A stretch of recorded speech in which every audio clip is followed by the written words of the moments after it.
చంద్రబాబు గారికి ఆంతరంగికుడిగా పేరుబడి ఈ మధ్యనే రాష్ట్ర కార్యదర్శి హోదా నుంచి జాతీయ కార్యదర్శికి వెళ్ళినటువంటి సిపిఐ రామకృష్ణ గారు తాజాగా ఎమ్మెల్యేల అవినీతి గురించి మాట్లాడుకొచ్చారు.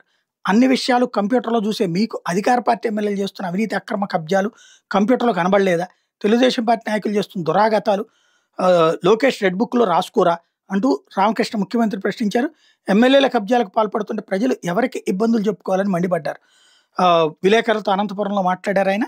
గత 16 నెలలుగా 80% మంది ప్రజాప్రతినిధులు అక్రమార్జనలో తలమునకలై ఉన్నారు. సామాన్య ప్రజలను వదిలిపెట్టడం లేదు. క్షేత్రస్థాయిలో ప్రభుత్వం అప్రతిష్ట పాలవుతోంది. దారి తప్పిన నాయకులు కంట్రోల్ చేయాలని ఆయన చెప్పుకొచ్చారు. తుఫాను కారణంగా పంట ఆస్తి నష్టం అధికంగా జరిగింది రామకృష్ణ చెప్పుకొచ్చారు. అంటే ఎమ్మెల్యేలు తినేస్తున్నారు. మరి సిపిఐ పోరాటం ఇది ఎక్కడికి పోయింది? నిద్రపోతుందా?